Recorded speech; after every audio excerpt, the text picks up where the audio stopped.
Good morning. It's Friday, February 11th, 10:32 a.m. And this is the second half of the morning meeting of Senate Natural Resources and Energy. We are continuing our survey with operating areas of government on the bill S-148, an act relating to environmental justice in Vermont.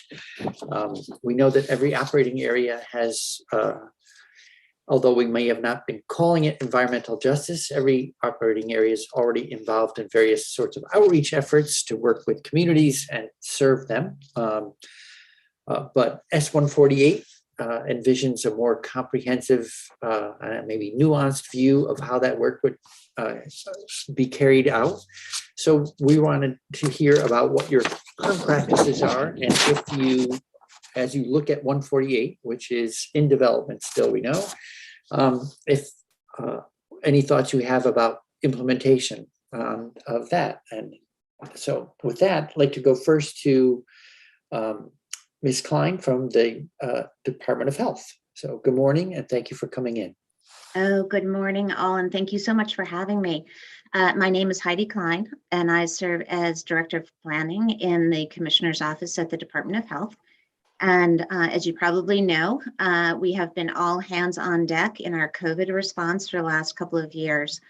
And in that, I've had an opportunity to work in lots of different parts of our operations, including most recently in the advisory team called our Health Equity Community Engagement Team that we stood up particularly for our Health Operations Center. When we realized that there needed to be a particular focus in our work due to some hard lessons learned. So thank you so much for inviting me to share what we've learned through COVID.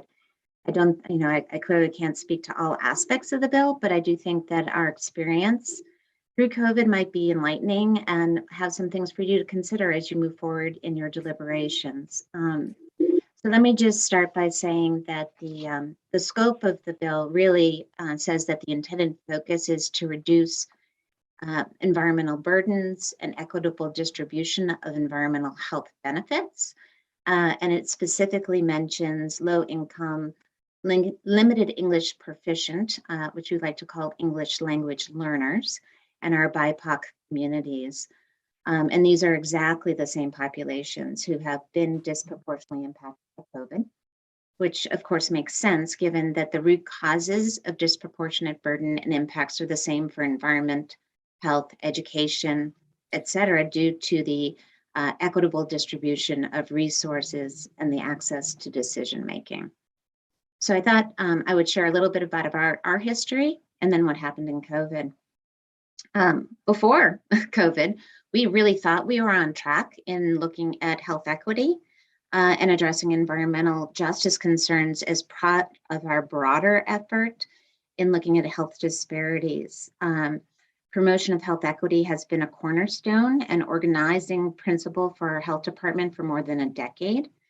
And pre-COVID, we actually looked and did a deep dive with our state health assessment in 2018. And our state health improvement plan, which is part of our strategic planning to really be able to document what do we know about the health of Vermonters and who do we know is being impacted more negatively, and therefore what do we need to do as a state. Through that process, we had identified that there were certain priority populations who were consistently bearing the brunt of poorer health outcomes. And that included people who were living with disabilities, our LGBTQA population, our Indigenous communities, our BIPOC communities, including those who were with limited English proficiency. Special call out to, as I said, our Indigenous communities, and then people who were living in rural communities. So very much the same populations that you all are working with.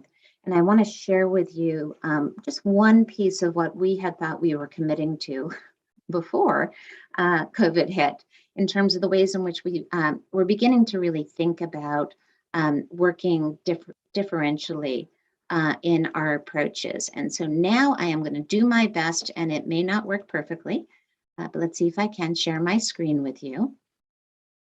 Hopefully this is going to work. Do you see a crazy graphic in front of you? Well, I don't know if a crazy graphic, but we see, we see your graphic. Yeah, looks Okay, great. Thank you. great. So if you go to our website, you'll see the URL here. This is from our State Health Improvement Plan dated 2019 to 2023. What we realized was we needed to really do some deep thinking about how we were looking at health outcomes. And as you know, most often we are looking at mortality and morbidity, which is here on the far right. And then when we ask ourselves, well, what is actually contributing to those high rates of morbidity, meaning illness or injury, and then lower life expectancy, mortality, what are the things that we know are contributing to that? And so this is a graphic that we were intending to use to help us think about the downstream impacts, meaning that right-hand side, compared to the upstream contributors to health. And I share this with you because, as I said, I think it's these same systems and the same structures that are contributing to environmental justice challenges as well, right? And so we started out with health outcomes, then we looked at disease and injury. And we, as you probably know, the health department and others for years have been talking about risky behaviors, right? And how what one does in their life contributes to their health outcomes. But underneath those risky behaviors, we realized we had to look at these living conditions, which are, some of you may be familiar with the language of social determinants of health, which is really, and you'll hear about it, particularly in the environmental justice community, about your zip code impacts your health more than your health behaviors. And that's what this is intended to show, right? And so we've done a lot of work over a long period of time talking about how important it is for us to work across government and across all institutions to look at people's living conditions. So whether that be their physical environment, their social environment, economic and work environment, and their service environment. What we learned, and what I think we're seeing here in the calls for a focus on environmental justice, is that, in fact, these living conditions don't happen by chance, as it were.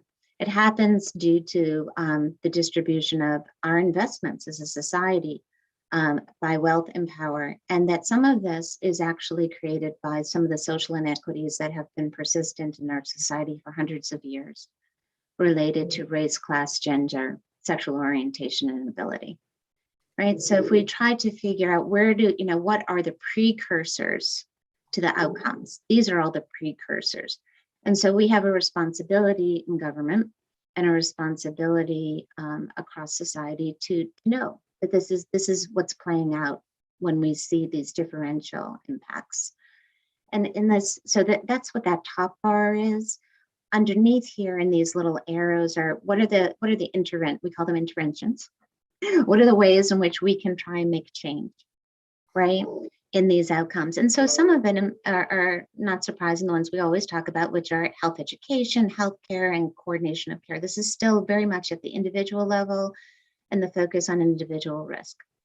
The middle ground here is really about civic engagement, community organizing, infrastructure, and environmental change, those things that can change living conditions. And I think that's a lot represented in this bill and in the ways that we think. And then further upstream is really the social justice and pieces that we collectively as a society need to look at, and not just through government.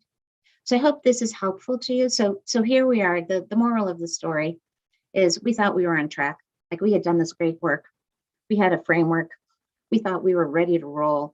And then COVID hit and we went into emergency response, and we saw just what happens when we don't take our lessons learned and apply them in our response, because we're moving so fast and moving fast with the best of intentions. So let me just say, the work that we have done with our partners, I think, is really extremely powerful. We have, as you know, I think we should be super proud of what we've been able to do with COVID in our response overall. And yet what we found is that in our response, we were actually reinforcing the inequities and seeing them come back again.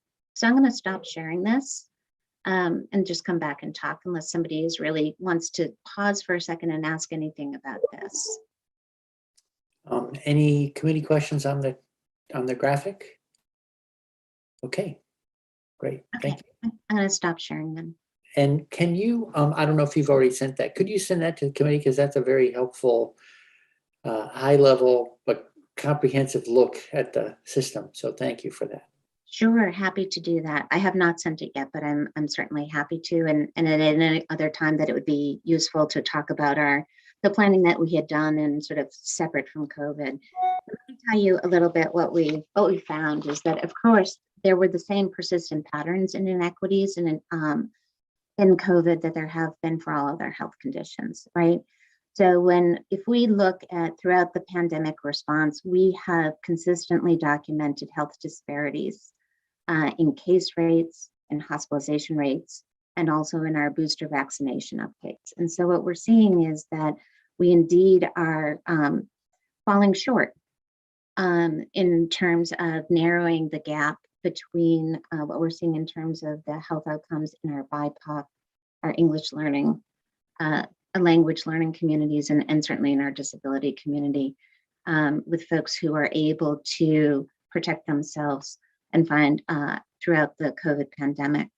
And again, it's not surprising because these are the same communities that have been, as you all have said in your bill, been historically marginalized, overburdened by pollution, and where we've seen an underinvestment in housing, transportation, water, wastewater infrastructure, and healthcare, right? So it's those, the infrastructure and the systems that we consistently use have not been able to overcome that. So I think our COVID response really just highlighted how deeply rooted the root causes influence our outcomes. And it was true that for example, while we set up testing centers initially, remember the big push early in the pandemic was to make sure that everybody had access to testing when they wanted it. This was pre-vaccination.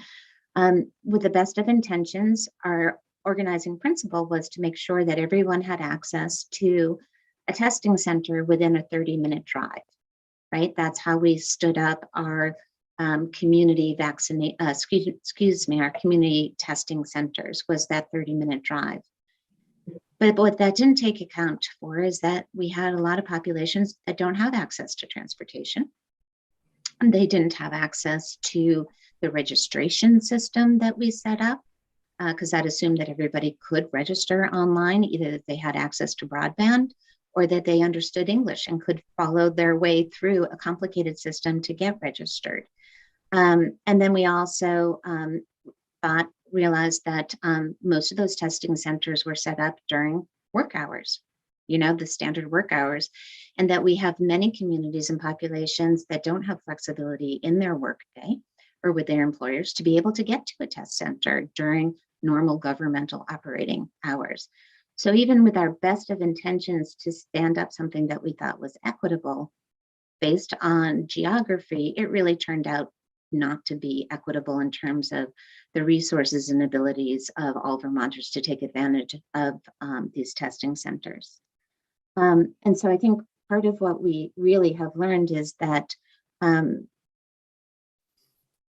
the importance of the community engagement, that I think is the centerpiece of much of this legislation, and the principles I loved reading the 1991, holy cow, principles of environmental justice are still the same, right?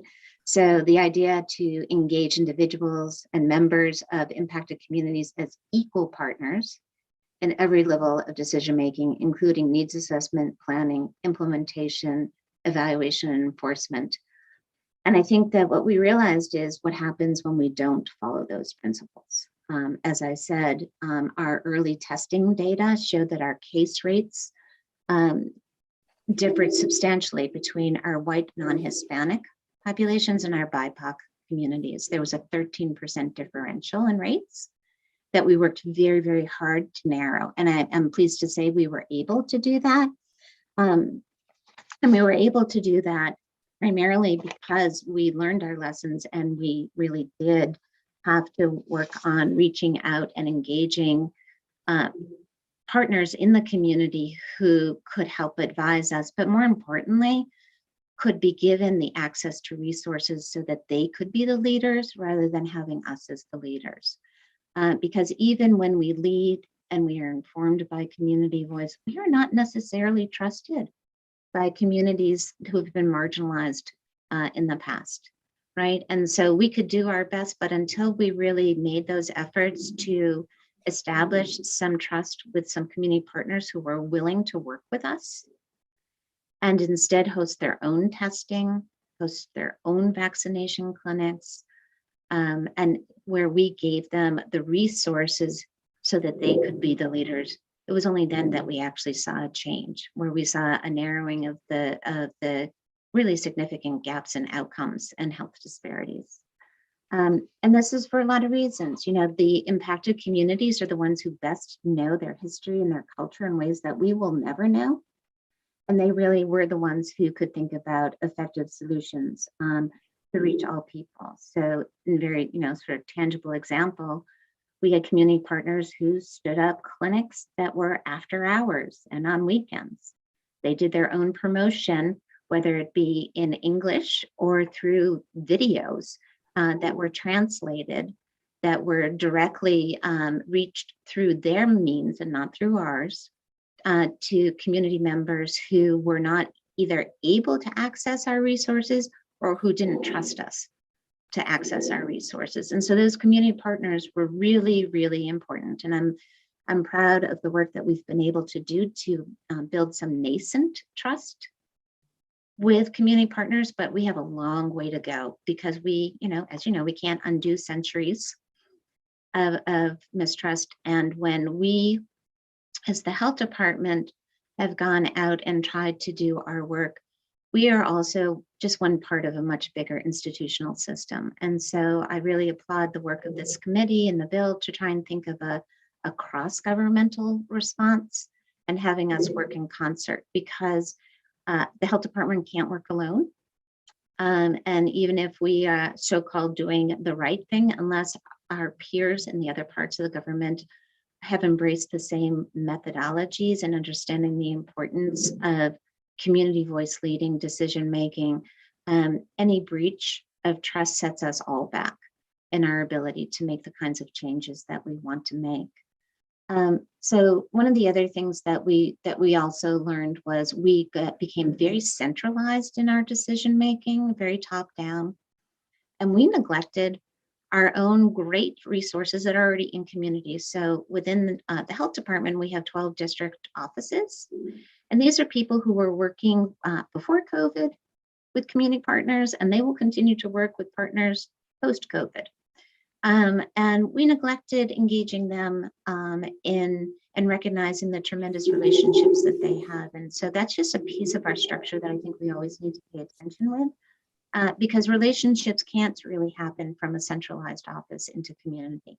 It really has to be at the most localized areas possible, recognizing that our state policies and our state systems have to support that kind of work, that it all, it's up, down, and across both. So when I talk about this, I think one of the things that we really, the key lessons are really a lot of what's here is, which is about engaging community organizations, but there's a real difference between asking for advice and then allowing others to lead, right? And allowing others to lead means we actually have to provide resources to those organizations and those communities to do the leading. So a lot of the partners that we worked with, oh my gosh, I can't tell you how grateful we are for their willingness to step forward without resources in the beginning and wait for us to actually provide them with the payment for their time, as well as the resources of the state, meaning whether it was our test kits or the vaccination or access to the registration. But in the beginning, we asked them to advise, and we would do it for them. That didn't work. And we would ask them to advise honestly without paying them, which was actually perpetuating some of the injustices. And so that's another one of the big lessons that I'm hoping that we can consider here as you are considering what would be the right, or the multiple, let me say multiple mechanisms of engagement. moving forward. That an advisory council and the systems that we need to have at the state level are very helpful, and they need to be created with a mind to what are we asking people for and what are we taking of their time. So when we ask for advice, we need to pay people for it. It's not just come and talk to us, but like they have some groundwork that they need to do in order to be true partners, and we need to resource that. So, sort of the idea of come and advise and have the time to take away from your work, have the ability to organize in your community, that needs to be resourced as well. And then I think the only last thing that I'd really like to share with you is some concerns that we have realized, and it's sort of in the same vein that even with our best of intentions, sometimes we are actually causing more burden on communities than we intended to. And so we have asked these community partners who are under-resourced and overburdened already to come be our partners without recognizing the burden that it might put on them to be engaged in our governmental processes. I, as a state employee, am paid to pay attention to this, to be aware, to show up at meetings, to make change, and they aren't. And so there really is sort of an inequitable piece there unless we make them whole, which is something that we're trying to do in our work with COVID. When we ask community partners to partner with us, we make sure that we have mechanisms for paying for their time and what we're asking them to do with us. And we need to be ready to respond with what they're asking us to do for them and not just have it be our agenda, because they have a better insight of what's needed to carry out this work and protect the communities. And then the only last thing I would say is, I don't know if it's really about the definition of an environmental justice population, but there is quite a lot of language in the bill that talks about trying to set up some like absolute parameters of what qualifies as being an environmental justice community versus another. And I would just caution a little bit about what we've learned for that is it might actually tie our hands in ways that are unintended, because it may leave people out rather than including them in. So, and it may tie the hands of us when we want to be responsive to changes on the ground, to changes in population, or particular things when they arise, particularly for micro populations. As you know, the power of our data is not great because we don't have the ability to collect all the data that we would want or to report all the data that we want about very small populations. And I'm thinking particularly here about our BIPOC populations. And so when we like to be data driven, but we don't always have the best data. And so if I would hate to see us tie our hands by having these absolute categories instead of relative categories, and some flexibility over time to be more responsive, because we might have some micro populations or micro communities, meaning geographies, that wouldn't be captured in a hard, fast definition of an environmental justice community, that even with the best of intentions, we actually might end up perpetuating further inequities. So that's just one of the cautions that I would share with you. I think that's all that I prepared, and I'm certainly happy to share more about what we've learned, and to the extent that that would be useful to the committee. Thank you very much. Are there any committee questions for Ms. Klein? Senator McCormick. Thank you, Mr. Chairman. Yeah, you talked about what I think, to use my own terminology, sins of omission, which is to say, sometimes the people in power can do bad things having no malicious intent at all, in fact, having good intentions, but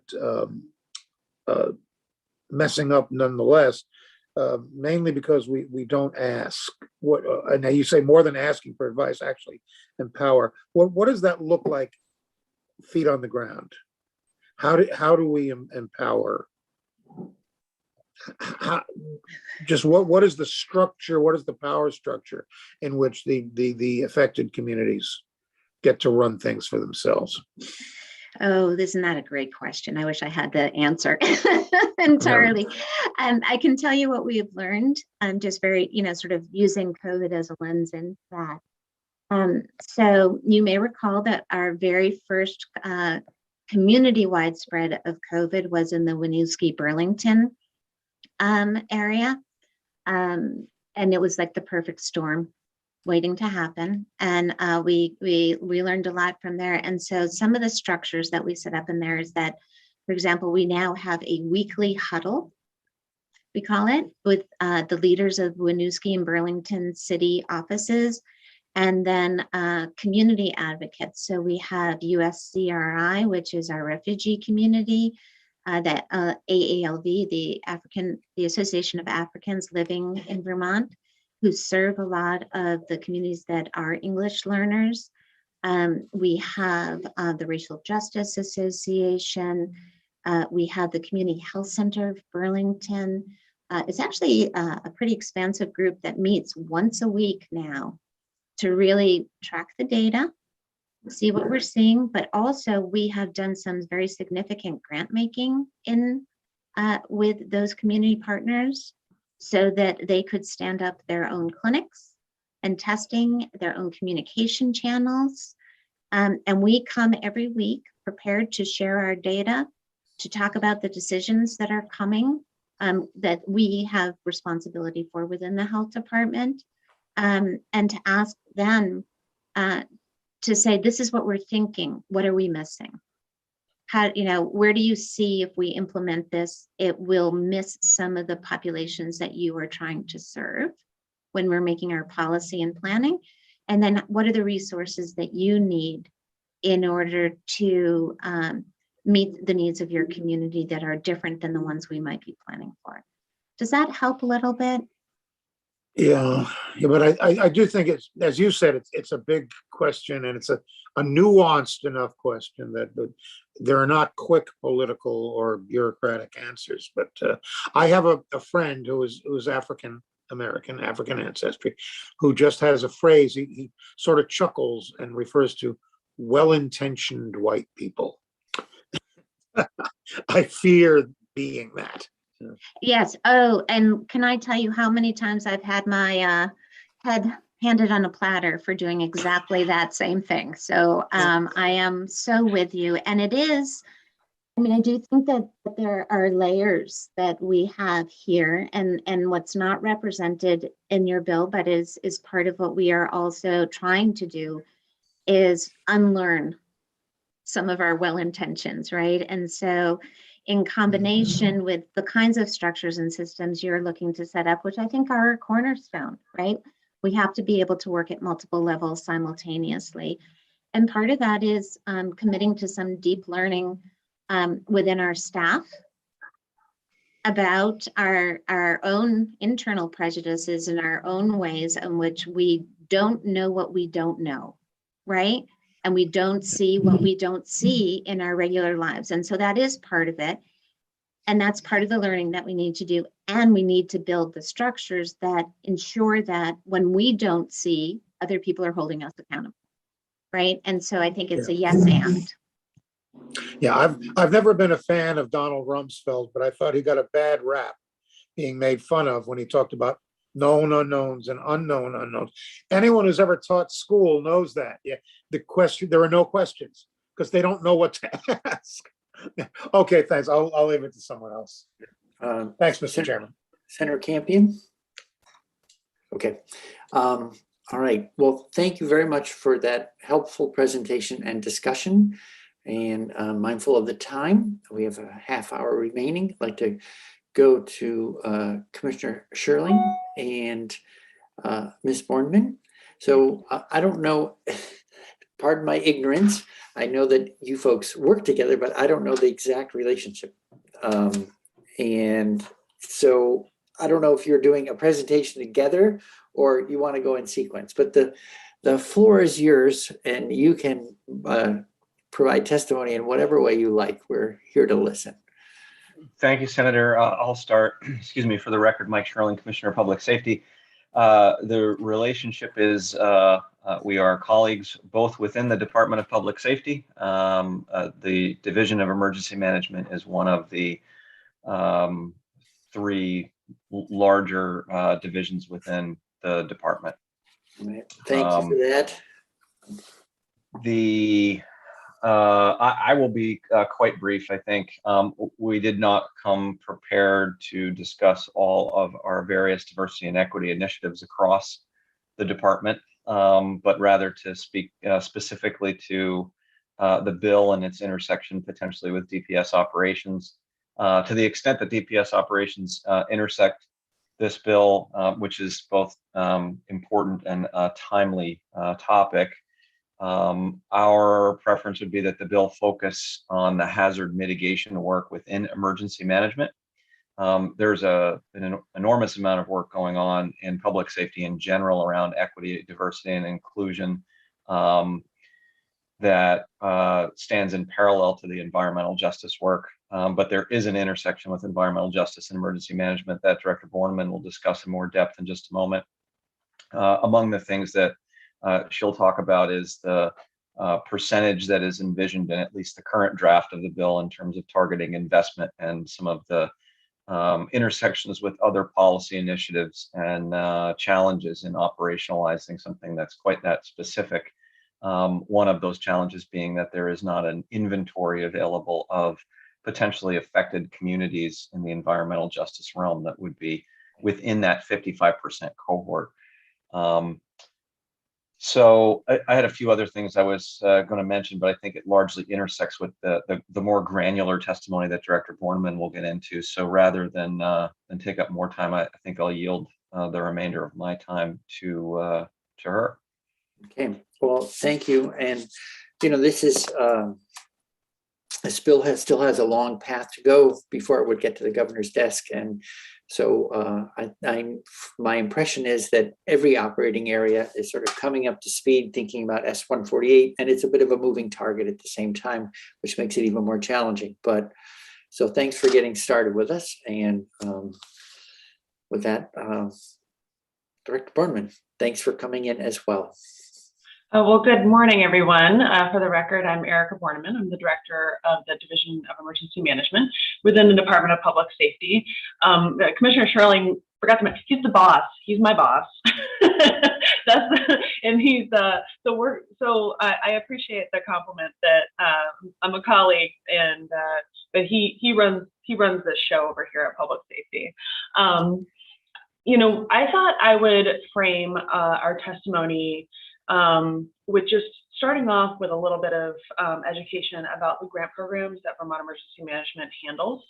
And then, you know, with that frame in mind, moving into some commentary on the bill and just some maybe recommendations that or concerns that we have about it that may strengthen it in its path forward.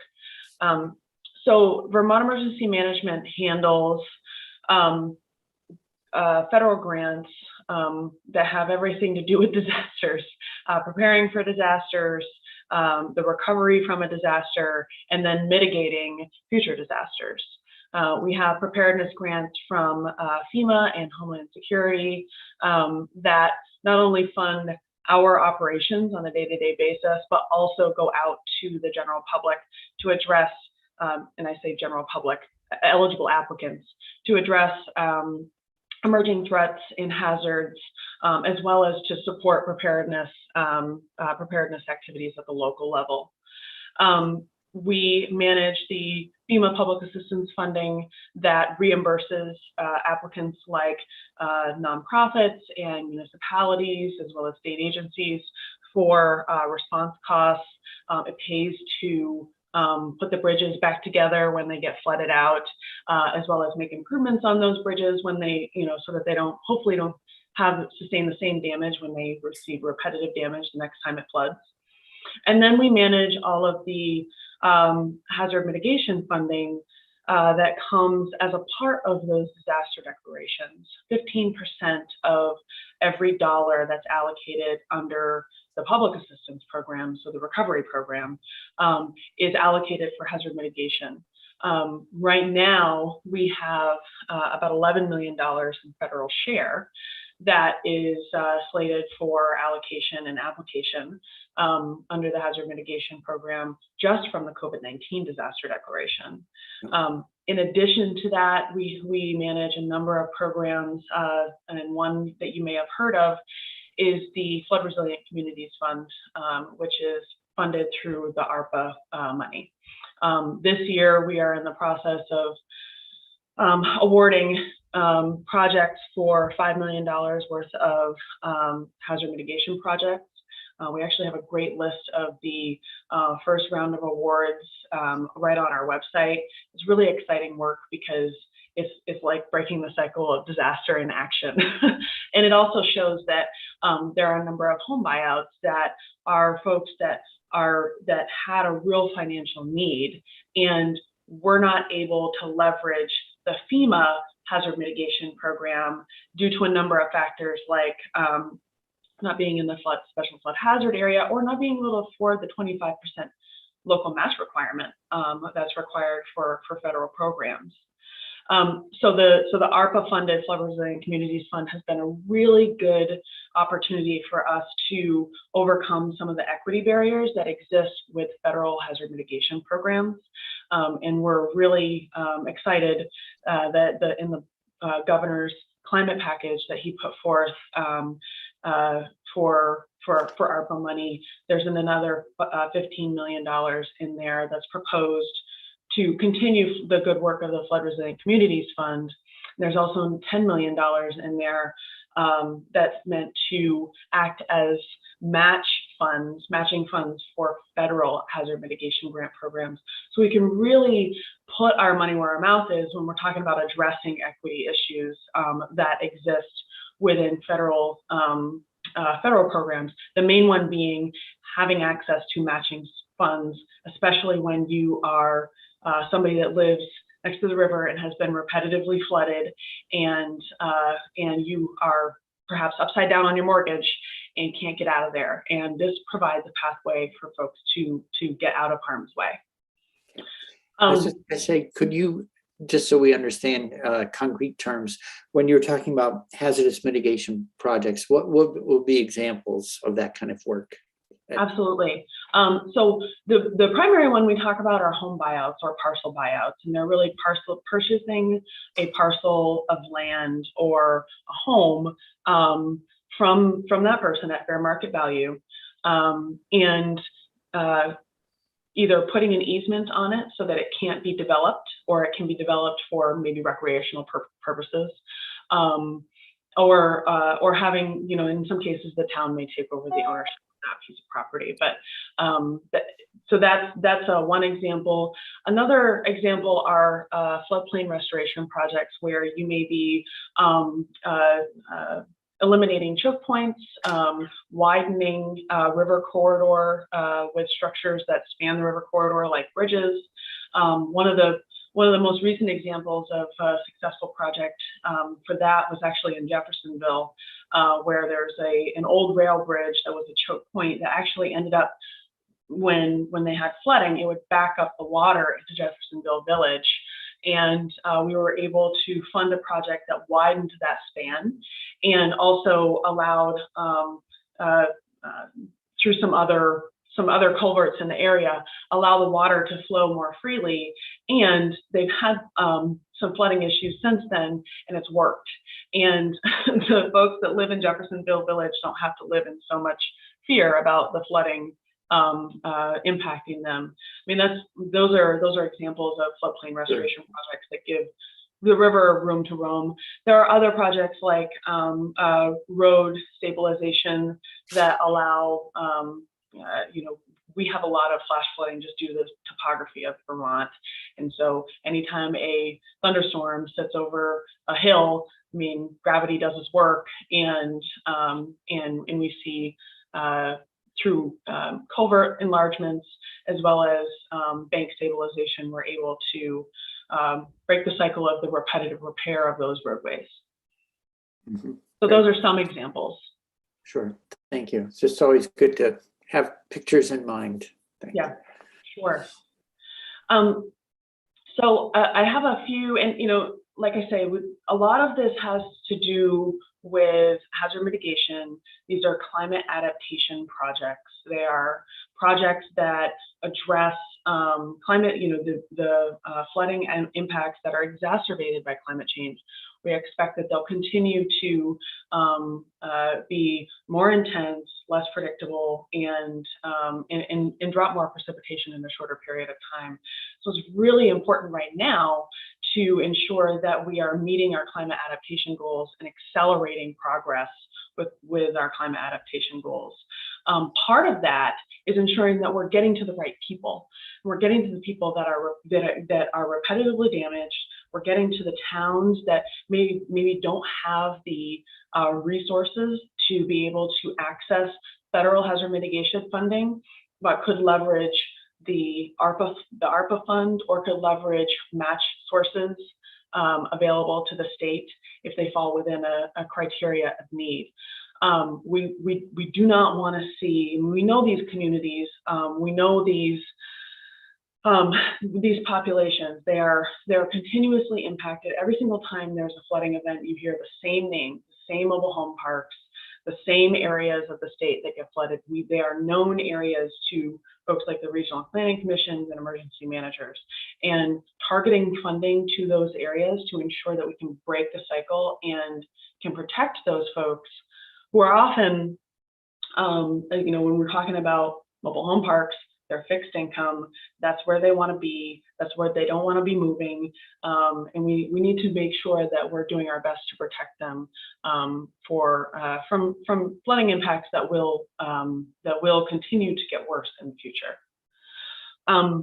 So this is why this intersects with the environmental justice bill.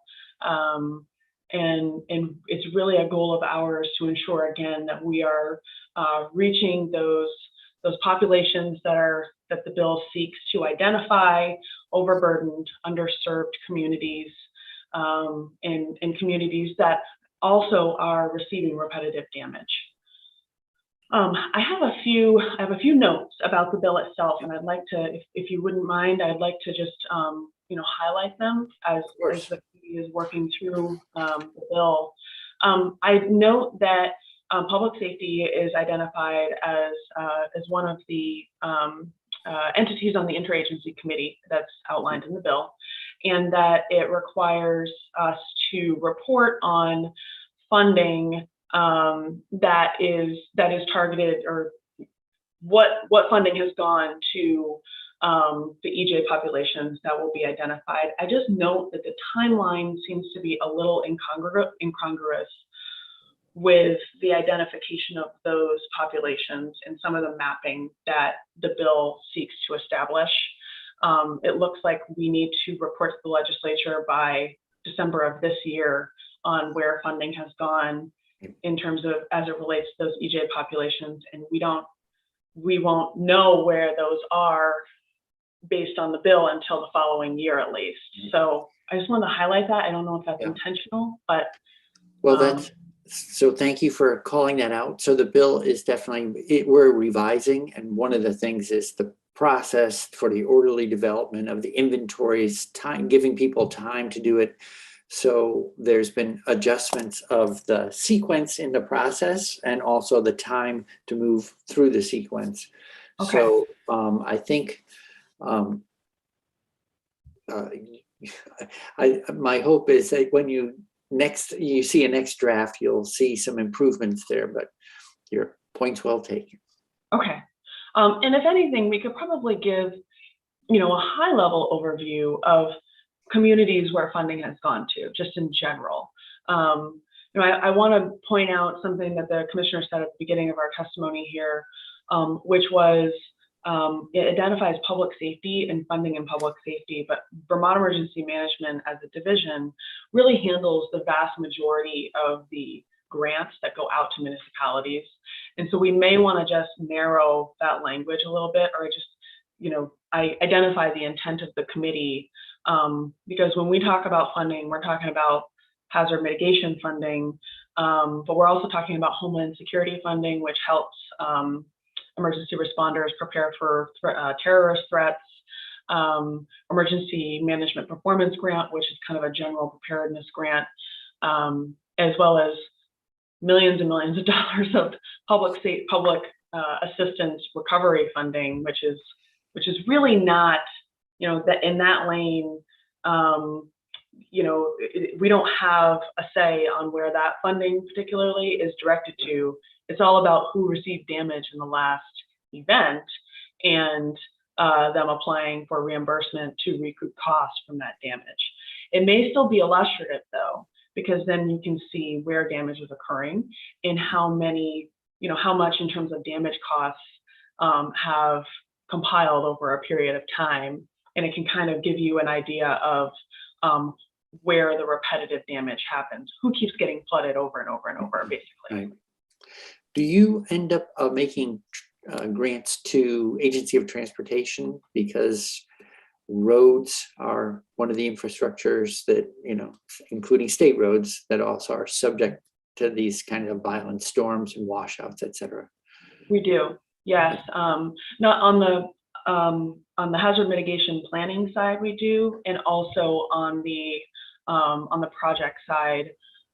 For example, there's an application in right now for the Notch Road on Smuggler's Notch Route 108. It's a road stabilization project, because that, the Brewster River flows down there, and it is a repetitive loss site. And so that's an Agency of Transportation project. Okay, you're not making it safe for tractor trailer traffic? Is that what you're saying? No, absolutely not. Right. I know Senator Westman appreciates that, or maybe not. No tractor trailers. So those are a couple of pieces. I think the other thing that the commissioner highlighted is the 55% funding requirement. I see that, and I understand the intent. I understand that we want to be ensuring that the majority of the funding is going to those populations that are impacted the most. I worry, though, in the way that it's worded, that that we aren't going to overburden those populations by funneling the massive amount of money that's available out there and expecting them to administer it. From our perspective, Homeland Security grants, hazard mitigation grants, basically any grant under FEMA requires a lot of administration and a lot of time to administer the grants. We do a lot of work that is on behalf of communities, especially in the preparedness realm, that they directly benefit from. So one of the examples is actually something that I had worked on, I had discussed with Senator Ron Hinsdale, which is getting some more funding for our Everbridge alerting system to ensure that we can get alerts out in languages other than English, and make sure that we have the ability to send out alerts to folks that have limited English proficiency. Now, that's something that's being funded with our Emergency Management Performance Grant, but it's not funding that's being granted directly to a municipality or a population. But the intent is so that it directly benefits, those very populations that we're talking about in the bill. Okay. So, all right. So that's an interesting sort of twist on things, that if you were to move to that level of funding, 55%, then is there the capacity at the local levels for receiving, implementing, and going through all the management tasks that are required to properly use those monies? Did I get that right?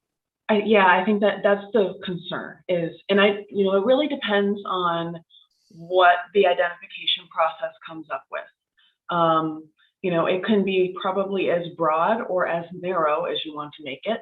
But I think it's very important that that we're not overburdening populations that are already overburdened with administrative burdens of funding. and that we're also able to accomplish our climate adaptation goals. And I imagine that some of these populations are going to pretty much fall all in the river corridor. But with flooding being the #1, hazard in Vermont, we want to ensure that we're also meeting our climate adaptation goals by prioritizing funding to areas and populations that are impacted the most and are burdened the most from an environmental justice perspective. Okay. One last quick question for me, and that is, the dollars you have to spend, can they be used to create capacity out there in the field, staffing, offices, administrative overhead, or do they have to, go into concrete rebar and all the infrastructure itself? It really depends on the funding program that we're talking about. On the recovery and mitigation side, generally no, is generally not able to be used for long-term staffing. Could be used for some contractual project staffing. So for example, a municipality can use management costs in a hazard mitigation project to hire a contractor. Yep. It's still not a lot of money in management costs to do so. Okay. On the preparedness side of things, we actually subgrant to regional planning commissions on an annual basis now, so that they can do work to help towns with hazard mitigation plans, local emergency management plans. I would say, we push this at the national level a lot through our Emergency Management Association. We need increased funding for the Emergency Management Performance Grant because it's a lifeblood program that funds emergency management. It funds my position. It funds many of our emergency management positions within the division. And so we're kind of limited if we don't see sustained increases in that funding. We're limited with what we can do in terms of being able to get it out the door to be used with local entities. Okay. Well, great. Well, thank you very much for coming in. And I don't know if you or Commissioner Sherling have anything that we didn't ask about that you want to make sure that you say while you're in the room with us. But if not, we'll call it a wrap there. So. Nothing to add, Senator. Thank you. Okay, so thank you again for making yourselves available. With that committee,